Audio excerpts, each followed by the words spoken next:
Hey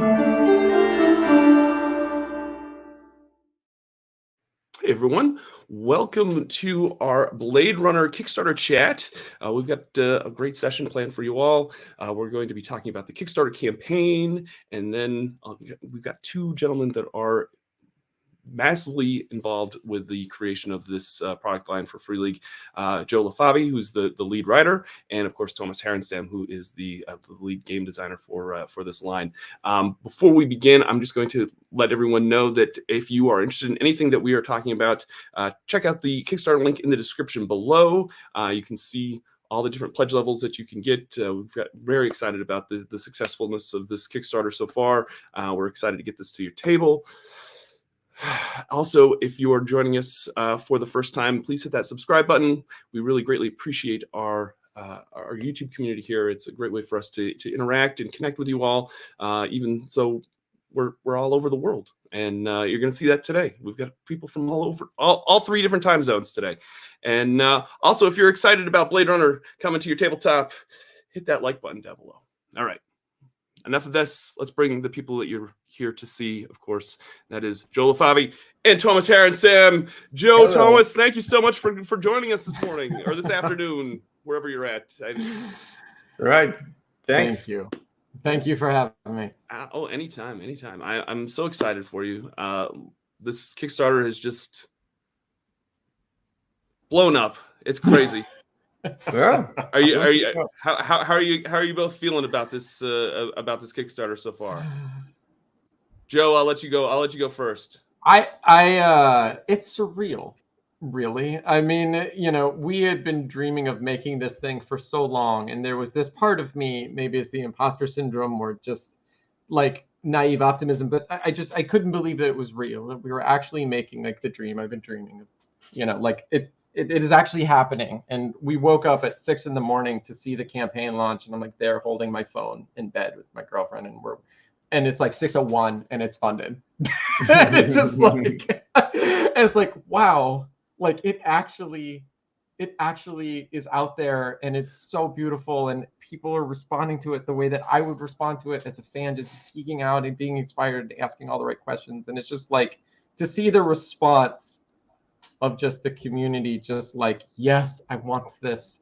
It has just been, I mean, how do you not believe that's a dream at this point? Like, I'm beside myself. Yeah, no doubt.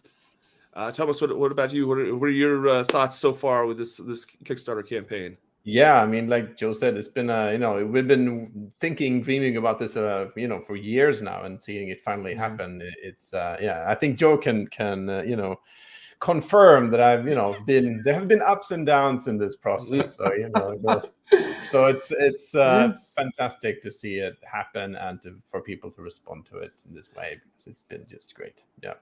Now, a lot of our community is familiar with Thomas down here, right? Thomas, you're the one of the main Free League cogs in the wheel, and you're the along with a few, quite a few others, but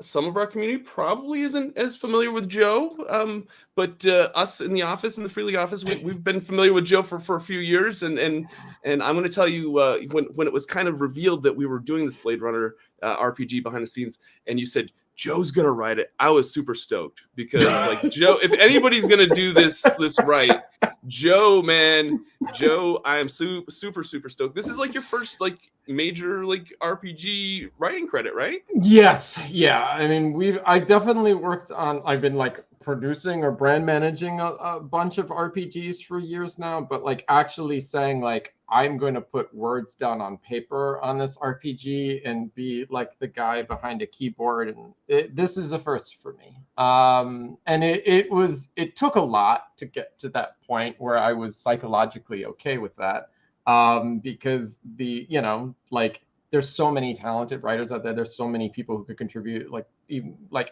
everyone at Free League I just worship them.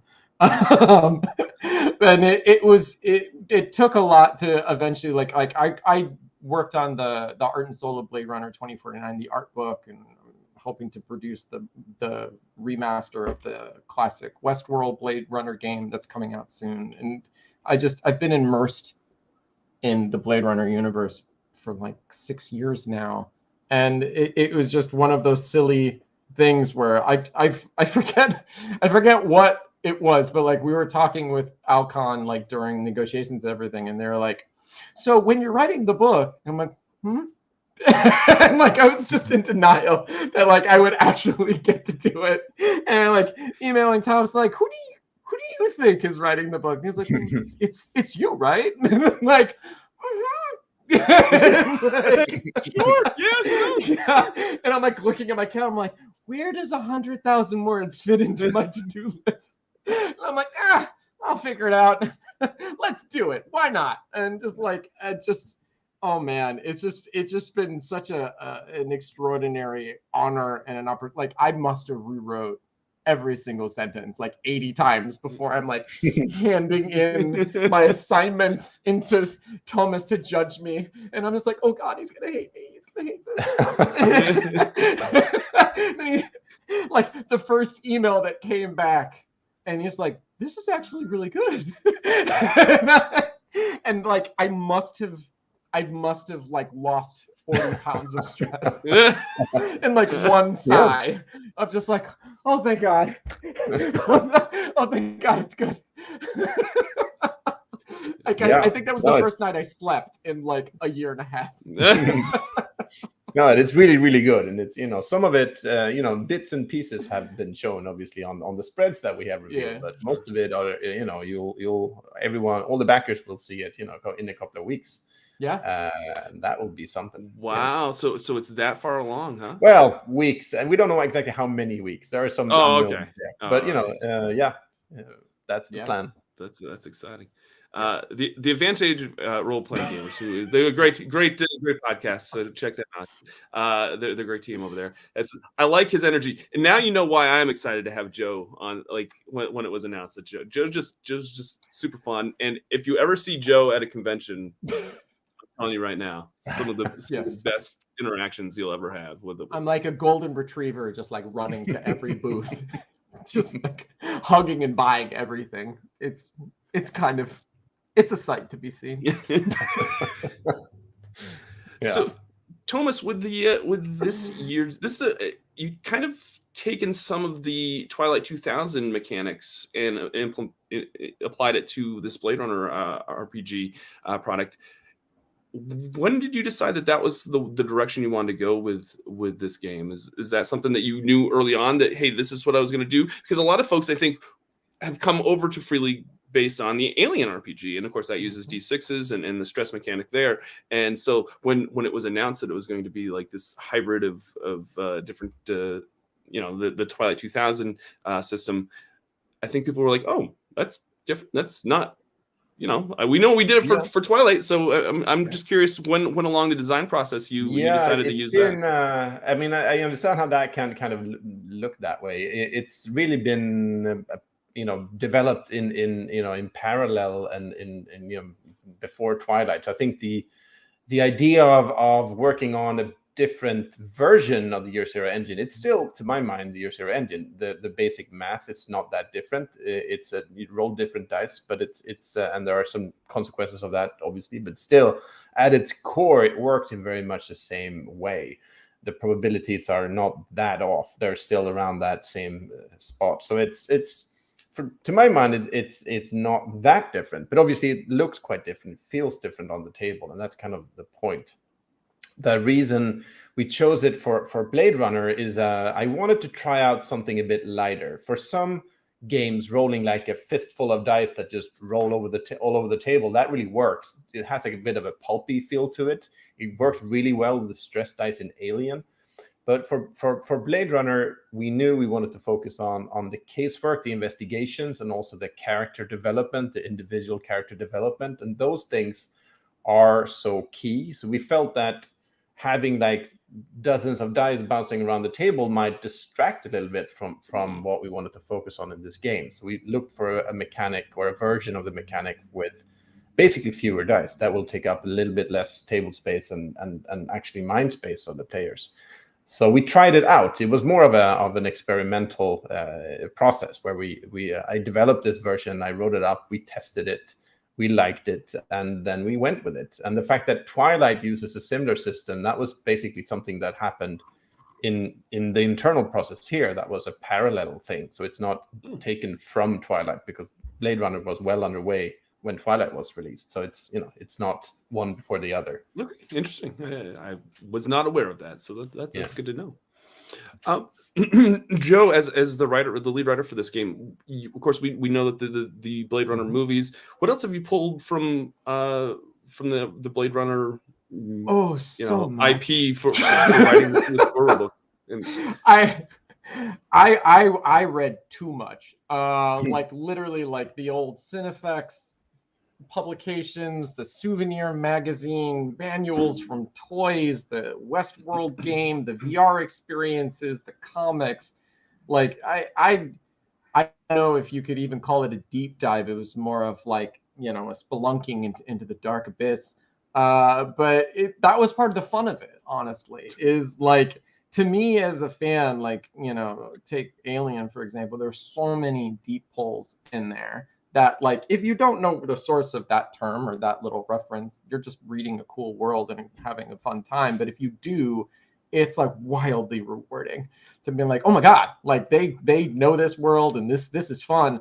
And like studying noir and the kind of things that you need and the kind of characters or settings or tools that you need, and then diving back into Blade Runner all over again and being like, where do I find this? How do I make this canonical? How do I make this authentic? Like pulling magazines off shelves in a shot in the background, a shotgun from an anime, a spinner from this. There was so much.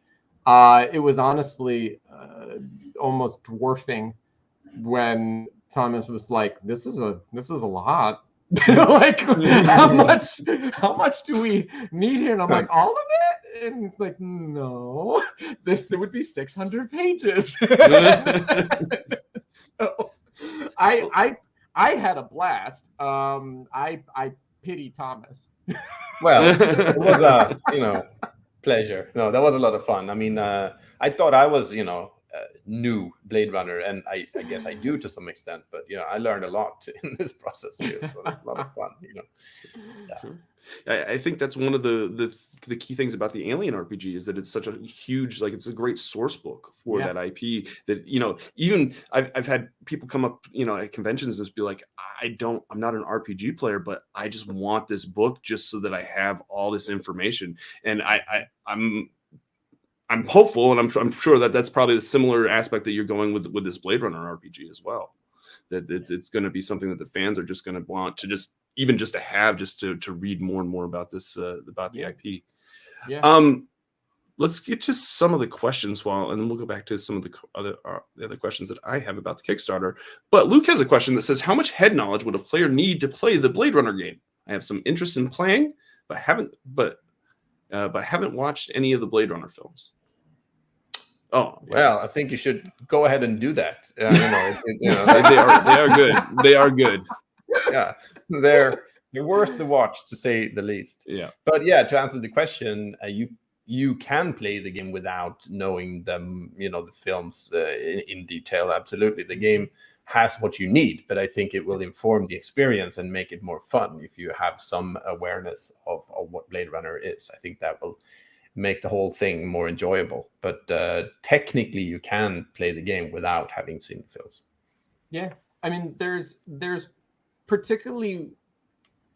a certain mystery to the setting of Blade Runner. There's a lot of shadows, there's a lot of mist, there's a lot of questions unanswered and unknown, and that actually plays in pretty well for an investigative story and a setting for Blade Runner. And so, like, when we're trying to set the stage, I guess, for the game, what you'll read in the book is enough to get in there and to play. And really everything else you find, if it can be from the films or from the comics or from your own adventures, like, that's part of the fun. Like, I would hope that you read this book and you want to be a bigger fan of Blade Runner and you want to get lost in that world in more ways. That's the hope, because we love it and we want more people like us out there. But like, if you just read the book, you'll be rolling dice to the end of days. If that's all you want to do, there's enough there for you. And the other thing about this book is the art looks gorgeous. Like even if you're just like love looking through it. Like Martin's done. Is it Martin's the one that has done most of the art for this book, right? Or has he done all of it? Almost all, yeah, almost all of it. Yeah, it's and I think he does. He did a fantastic job with it. So yeah, sure. Yeah. The image behind you, Doug, right now, when Thomas sent that over as like an attest, be like, hey, here's some of the first looks. I literally gasped out loud. Like I'm pretty sure I startled my cat. It's like it's just like fire where? What's wrong? And I'm just like, it's so beautiful. It's just I was like staring into the Ark of the Covenant. It was a very surreal moment of just like, my God, like this is for real. This is literally the game we've been dreaming of making forever. Oh yeah, I mean, and for me, having Martin on for both Alien and then Blade Runner, that was, in my mind, that was part of the appeal or the idea of it from the very beginning. So it's and he's not just a guy who draws pretty pictures for us. He's very much part of Free League and one of the co-owners, and very much part of creating the look. So it's been fantastic. Let's get to some of the questions. So Deep's Impact asks, hello, everybody. Is Electric Dream the only case, or is one going to be in the core book as well? The Electric Dreams is the only complete, fully fleshed out case file that will be part of the the Kickstarter material, and it's included in the starter set along with lots of handouts and things. There is no case file in the core book, but there is a case file now that has been unlocked. There will be a case file generator, because that will help game runners create their own case files, and it explains the structure of a case file and how they are built and so on. Case files, at least the ones we'll be making, they're quite meaty affairs. They're not something it's a multi-session thing to play Electric Dreams. So it's not a small tiny little thing. So that's why we it's a bit too big to fit into the core rulebook, to be honest, and that's why we have it in the starter set, and we also have all the handouts and all of that. Yeah, just from the looks of this starter set, I mean, I'm going to go back to the Twilight 2000. It looks like this box is just full of content, like the Twilight 2000 box set is. Yes. Yeah, it actually comes in like a refrigerator box. Yeah. Nice. It's a lot of stuff, and it's that's all. The handouts, there are maps and different kinds of handouts, as you can probably see some of them there. You have the Esper photos, you have like you mentioned before, Joe, the some magazine covers and newspaper, the Independent Sentinel that you can see in the first film. I mean, that will both be include. I mean, they will contain clues for the case files, but they will also immerse you into the world. So that's kind of the dual purpose of that. So having all of these and place them on your gaming table, that alone will just put you into this world, and that's kind of the point of it all. Let's see here. Bullets and Pressure asks, will there be a mode that lets me decide if the players are human or replicant? Then through the case, they can slowly find out and receive buffs for being correct. That's a good question.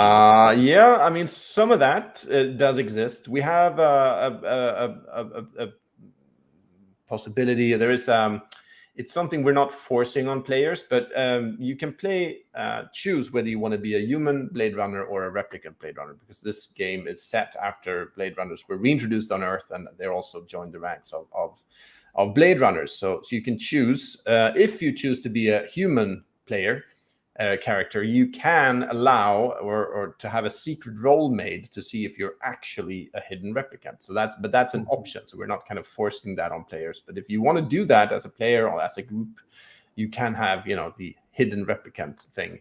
So that's part of the game. It's there, but it's more of an option than something that is you need to do.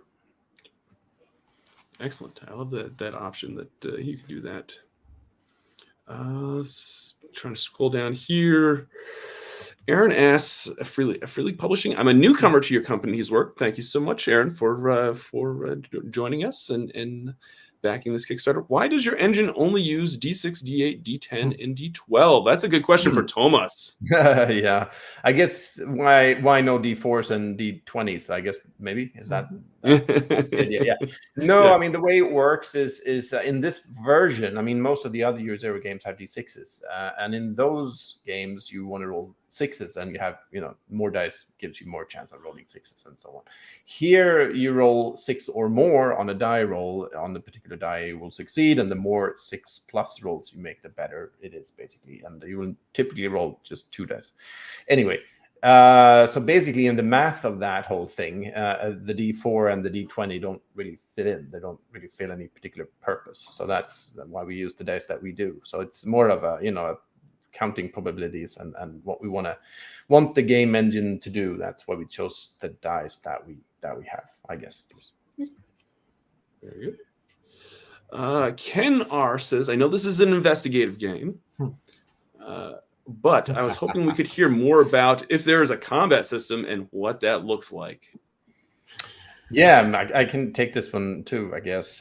Sure, yes, definitely there is a combat system. It's designed to be fast and brutal, as is in most Year Zero games. It's not super. We didn't go for a super detailed.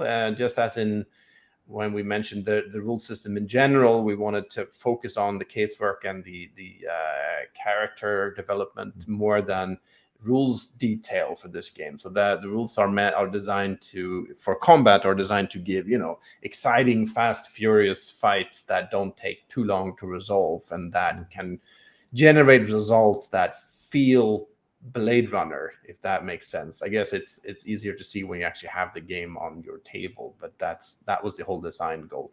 There are also another part of the combat rules that I think are very in theme with the game and important are chase rules. We don't have that in any, I think, not designated specific chase rules. I don't think we have in most other Year Zero games, but that's definitely a part of Blade Runner. As you can see, we have also chase maneuvers that you can choose and chase obstacles that you can draw. Those were stretch goals, as you'll get them on card. So basically, when you run a chase scene, the game runner can draw a number of chase obstacles that will kind of pop up in the way, and the people involved in the chase will have to kind of maneuver around them. If it's a foot chase or a car chase or a spinner chase, it will have to kind of, these obstacles will come up. You have to maneuver around them, and if you don't, it will be, consequences. So it's the chase rules it's kind of a new thing for the Year Zero games, and I think they turned out really, really well. So that's that's it. Excellent. As a fan, can I freak out about that for a second? Sure, absolutely.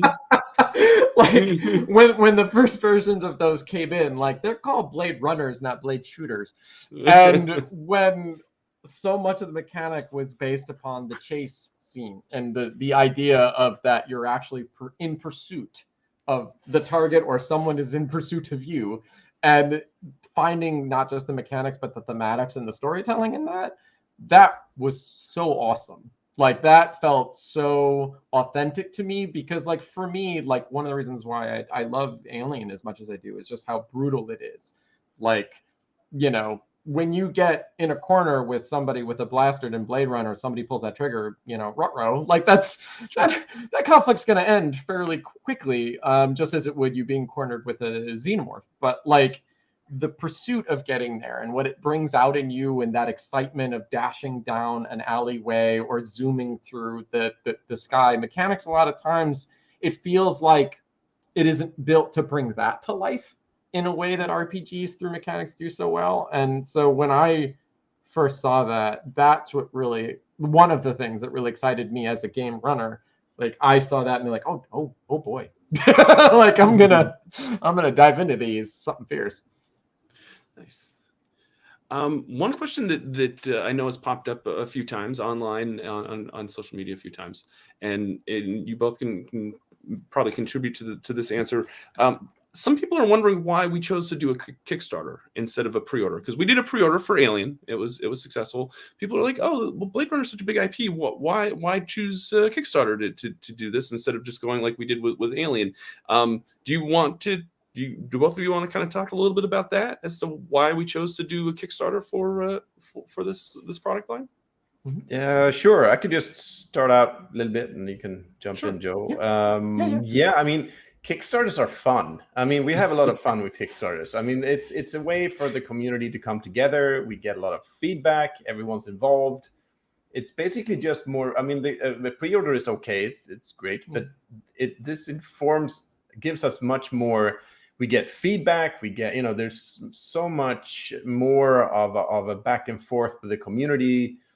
It just does a lot for the whole experience, and I think also it's obviously a way to kind of see the interest, how we can see how big is this community, what can we actually do, so it also helps us to plan a bit. But I mean, it's not the case. I mean, we could have done this game without a Kickstarter, so it's not that. But I think Kickstarter is not only to kind of reach the base funding goal and be able to do the thing. That's one part of Kickstarter, but I think it has a lot of other functions and benefits also, and just the connection to the community, I think, is the big one.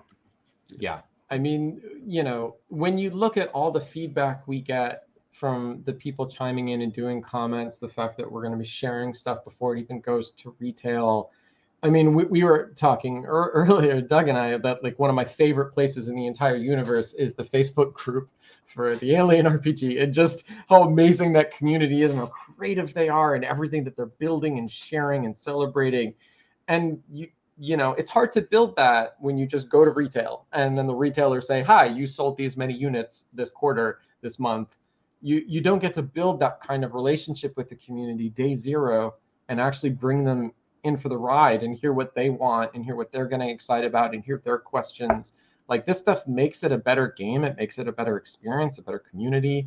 Kickstarter is this magical way to just start with the fans, with you, among you, helping you to do your best work in a way I don't know how to achieve in any other way outside of Kickstarter. It kind of gives backers, I know, just speaking as a Kickstarter backer on other projects, it kind of gives you ownership of that. Like, you kind of feel like you're like, okay, I helped make this what it is, and that gets you excited and brings your excitement to others. Once it finally is out there in the wild. The other thing that one of the stretch goals that we just announced is a Roll20 module, and I feel like that's something that we probably wouldn't have been able to offer had we done a pre-order system. Like, we've seen that, hey, there is this community out there. Yeah. We have this, we have this much interest. Now we can dedicate X amount to development of the various, like, Foundry and Roll20. So, I don't know. Maybe I'm speaking. I thought that was probably one of the reasons why, it's just good to be able to build this community up and be able to offer them so much early on. Yeah. I mean, that's what people asked for. And that's like the most amazing that you could do, like, this early in a series that you're bringing out there, that people are like, hi, we want this. And like, oh, okay, here. Yeah. Thank you. And you're welcome. Mike Elliott, I guess, asks, I'm intrigued to know how humanity scores will work in this game. Is it similar to stress in Alien? Right. Yeah, I should say, I mean, it's the game is largely done, but it's still in development. So nothing is 100% final. So everything, when we go into details about rule systems and things there, they can still be modifications. So that, might be good to just keep in mind. But the way it currently stands, it doesn't really work like stress in Alien. Humanity score, basically, the way it works now is that you will be awarded two kinds of points, basically, promotion points and humanity points. I think you can see a bit of that in one of the spreads that we have shared.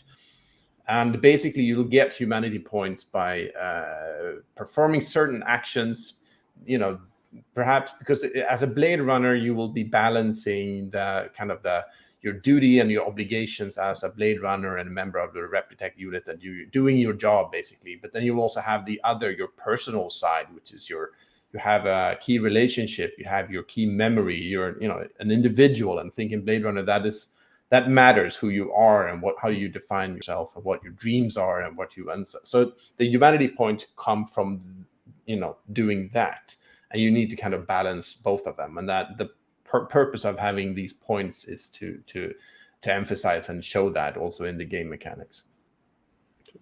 Yeah, I really love that personally, because, if you watch the two films, eventually the cop goes against their orders because something human in them says, maybe I shouldn't do this, or maybe I look into this deeper, or maybe there's bigger questions to answer, and I have to find those answers myself. That you always have to kind of question why you're doing something and what that says about you and how far you're willing to go.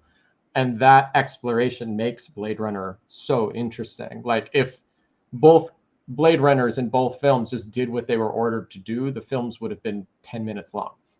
And so to actually mechanically tell you, you should ask those questions, you should go down that path, and maybe one will choose to go left and one will choose to go right, and that's your choice. And it's amazing that you have that choice to be the Blade Runner you want to be in this world. And every single case, every single choice, you get to ask that question again. And it just mechanically, that just felt so right to me that I was. It's weird to fanboy about like a game that I'm working on, but like it's really good. No, it's awesome. It shows your enthusiasm and your passion for this property and this product line. And like I said, I was super stoked when I heard that you were going to be the lead writer on this. Terry Halo has a question. Will there be a Blade Runner cookbook stretch goal? Actually, Costa, who is writing the one for Coriolis, he was right. He was here a minute ago. But yeah, no, we're not doing a cookbook. No not cookbook. Yet. Not yet. Not Joe? Yes. Writing email to Alcon as we speak. I think there is a point to be made here that I think is interesting or perhaps relevant, is that, I mean, obviously with a Kickstarter going well like this one, of course, there's so many things you could potentially possibly do, but we are careful not to pile on too much, because that's the cookbook learning. The cookbook Kickstarter wasn't done in 2015. It's not, and everything else on that Kickstarter was, delivered long ago. But that darn cookbook just, it's written and it's coming. But it's just an example of one of our very first Kickstarters where we kind of went a little bit overboard, and it kind of came back to haunt us, and it still haunts us. So now we want to make sure in every Kickstarter that we make that nothing we add, we want to add stuff that is cool and useful and great, but it should not delay or derail the whole project, which is the risk if you just pile on more and more and more. Absolutely. Yeah. My first Kickstarter in 2013 was for this graphic novel, The Thrilling Adventure Hour, this like scripted podcast, and we had 72 unique rewards that we did. Oh no, that was not a good idea. No, that was that in hindsight. Yeah, and it's not good for anyone really. I mean, it's obviously not good to overstretch. It's not great for us, but I don't think it's good for backers either, because it just means they will be frustrated because they'll need to wait years. I mean, it's not a great experience for anyone. So we need to be a bit careful. Well, here's my question for you, Thomas, since we know that there's a lot of supply issues and production issues going on in the world right now. This does have a tentative delivery date of November of this year, which is not all that far away. I mean, let's put it, this year's going by pretty quick. Is that something that you've been able to factor in and you're anticipating as well? I mean, we factored it in as well as we can. The timeline looks solid right now, but I mean, these are questions that it can, unforeseen events can happen. But yes, we have factored in I mean, it takes a lot longer now than just a year or two ago to get paper. That used to be, there was just paper around. You could just print anytime. Now you have to order it months ahead, which of course means you need to plan ahead a lot more, and just shipping takes a lot longer. and cost a lot more. So yeah, we have factored that in. But that said, the November, as it says on the Kickstarter, it is an estimate. So that is, we definitely plan and hope to do that. But yeah, it is, things can happen. But yeah, Yes, we'll absolutely. see. Hopefully it'll all play out as planned. Yeah. The phrase unforeseen events has more options these days. Absolutely. Yeah. Absolutely. Cats and Yeah. dogs living together out there, people. So we'll try our best. Yeah. Yeah, it's hard these days to, you know, it's just been crazy. So yeah. It's a rough. Dankin Smith asks, Joe, how many times have you rewatched the movies? Oh. I literally rewatch at least a scene or two every few days. And I've been working on this for almost 3 years straight now. I could tell you the color of people's shirts. I could tell you the color of a graphite pencil Kay is using in a scene in his spinner. I have zoomed on every little button to see if I can mine stuff. I have watched these films so many times. They're basically tattooed backwards on my chest. But I've also rewatched LA Confidential and Gone Baby Gone and Chinatown and Detour, Double Indemnity. Like I've just kind of got lost in this crazy rabbit hole just to try to make sure that if you pry sci-fi out of it, if you try Blade Runner out of it, it's still a noir setting. It's still something that will feel like the kind of story I think a lot of people like me will want to tell. But yeah, there was a lot of explanations in my house of like, yes, I'm watching this again. I know we have to watch The Mandalorian, but I have to watch Blade Runner 2049 for the 8,000th time. Yeah, I'm sure my neighbors have overheard the soundtrack so many times. They're like, is he like a DJ? And this is yeah, a lot. Neil has a question that I know a few folks have been curious about. What is the roadmap going forward for the game? Is this just going to be these two products and that's it, Thomas and Joe, or is this something that we have future plans for?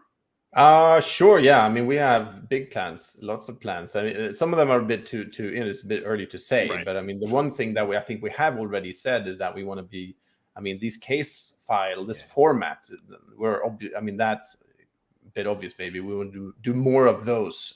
So that's a line of case files, obviously, and you can play them with the same. It's not exactly like the cinematics for the Alien RPG with new pre-gens for each. For this one, you can probably play the same characters for longer campaigns.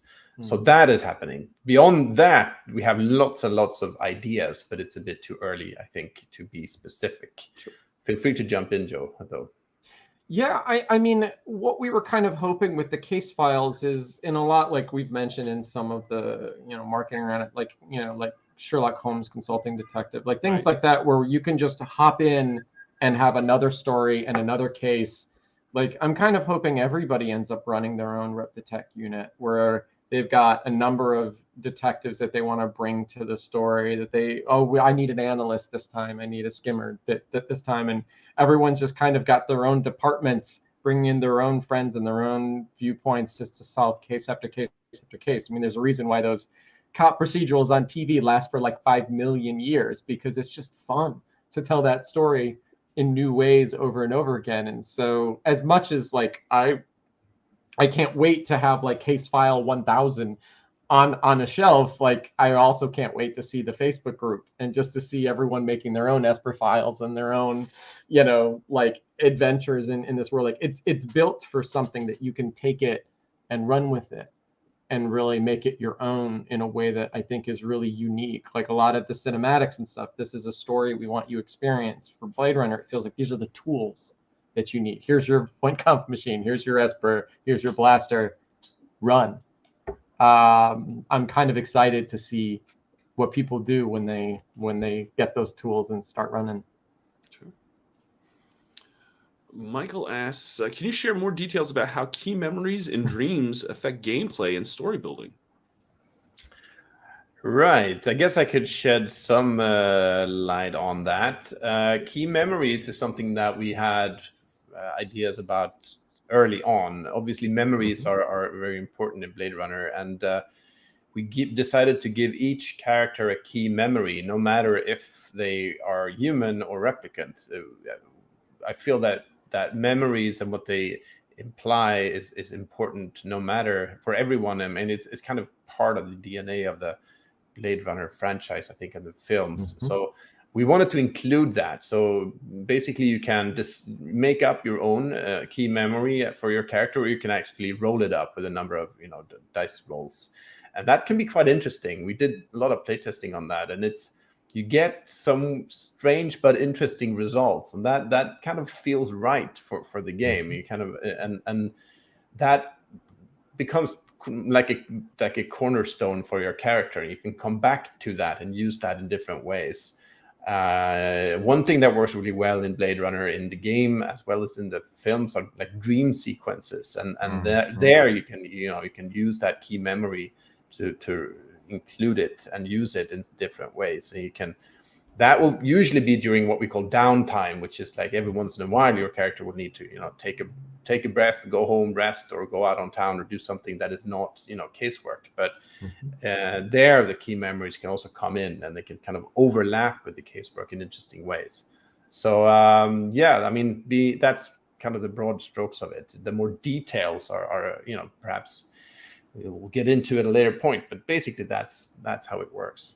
Yeah. And one thing that I was loving with the storytelling side of it is, like, particularly for the dream sequences, it's a really fun way to get into your subconscious. If you're a game runner or as a player, of like, sometimes all the pieces are there, all the dots are there, you just haven't made that one connection that you should. And if you're a game runner and you want to organically get them somewhere, or if you're a player and you really just want to explain how you made that conclusion, using dream sequences to really get into the back of your mind and to explore really wild things. Like Kay's key memory is such a defining thing of who he is and why he does everything that he does. And then Deckert's dream sequence is just kind of wakes him up and gets him on the path that actually puts him where he needs to be. So just the idea that you can use dreams as a storytelling tool is pretty cool. And I'm looking forward to seeing what people do with that. Matt asks, is the PDF going to hit drive-through RPG after? That's usually who we use for our PDF delivery, Thomas, if I'm not mistaken. Right. Yeah. I mean, we have no other plans, so yeah, I expect it will be on drive-through eventually. Sure. Okay. We're kind of getting close to the end of our session, but let's see here. Jeff asks, how will Blade Runner interact with the Alien universe? Looks like they could be in the same setting. Yeah. Right. I think this one is probably for you, Joe. I just, for me, I mean, technically they are separate franchises, separate, universes. Then, you can always play around with this, but for us, they are separate games with separate licenses. Yes. Publicly speaking, officially, there are no connections between the Alien and Blade Runner universe. They are individual intellectual properties owned by 20th Century Studio and Alcon and Entertainment. Beyond that, draw your own conclusions. Next question, thank you. Absolutely.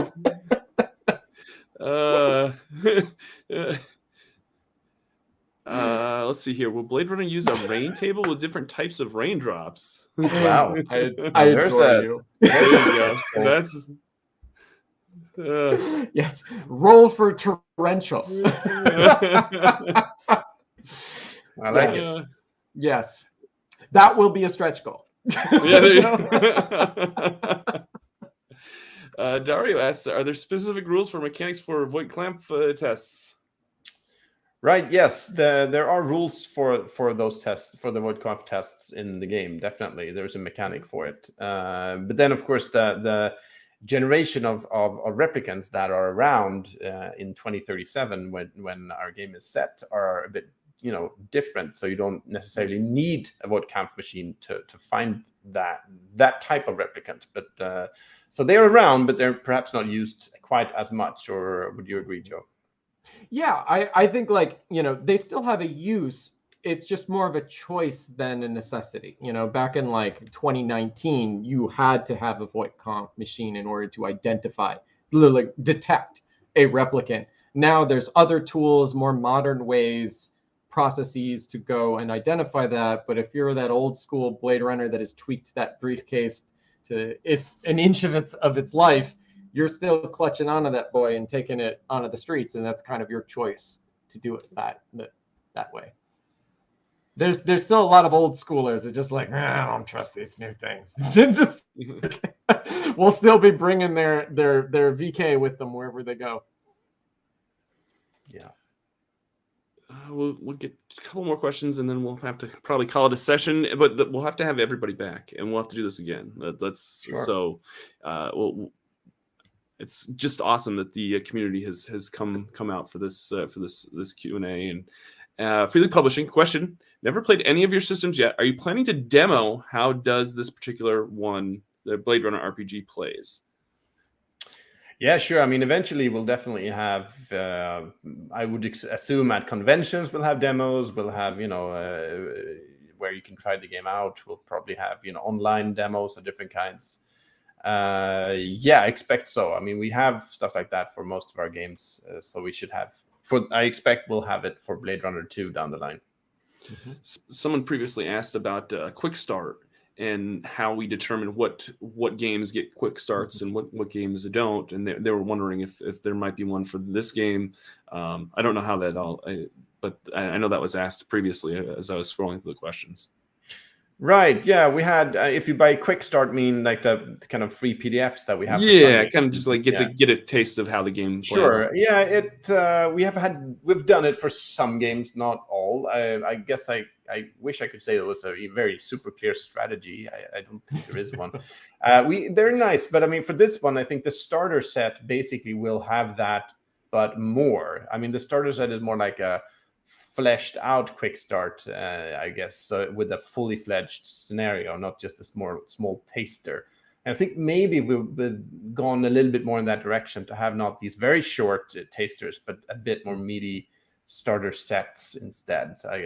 So that's, I mean, for Blade Runner, I mean, the case work is so key. So I think it works better in a bit of a bigger format, not these super short tasters, but maybe down the line we could do something like that. But for now, the starter set fills that kind of purpose.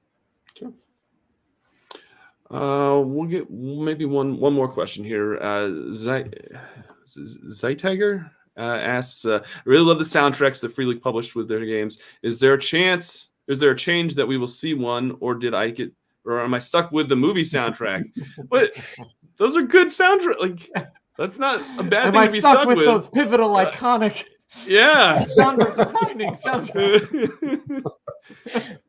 Yeah. I think. Let me find the smallest violin I have. Hold on a second.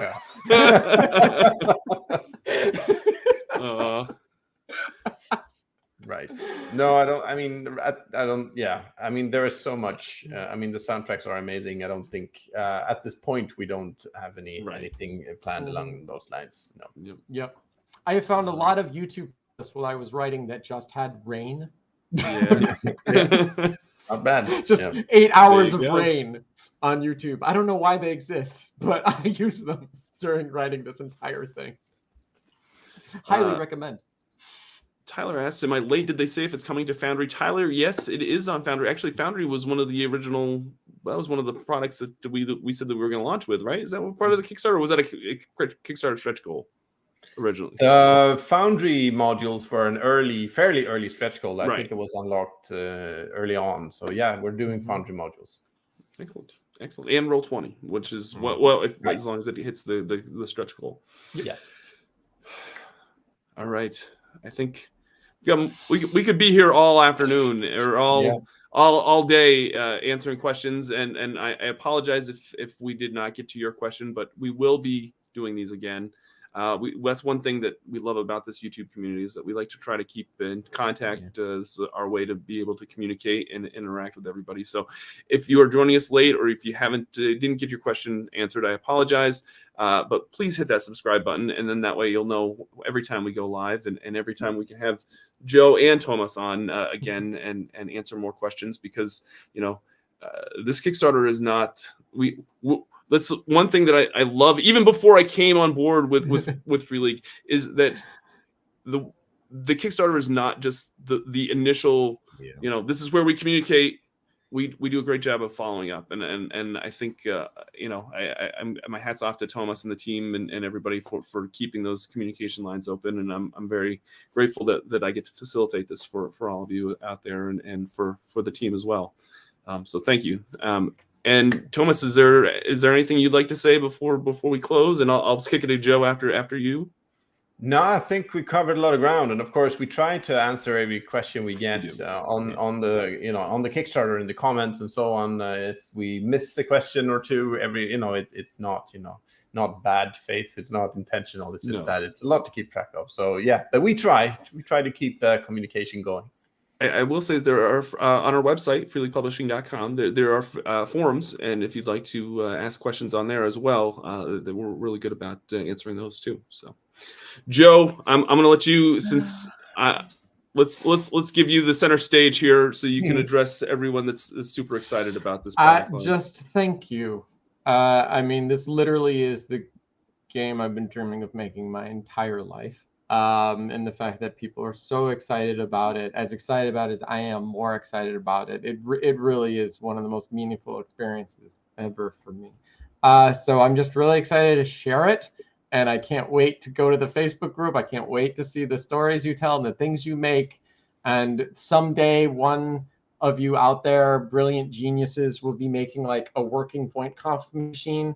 It's like a gamer, like, this will happen. Like, it's amazing what comes to life when you give, you know, real fans the opportunity to make this stuff. And like, when that day comes, my life will have true meaning. So so just thank you for following along and supporting us, and I just can't wait to see what you do. Awesome. Yeah. Thank you, everyone. Totally. Thank you, everyone, for joining us. Thank you to Joe and Thomas. Thank you for giving me part of your day. I know it's very early there.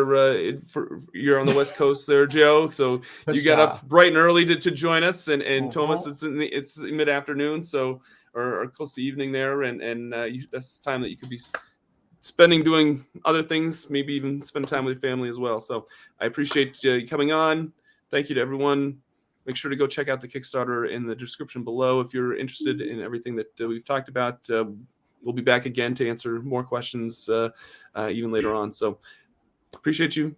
May your dice rolls never have to be pushed. We will see you next time. Bye now. Bye. Bye.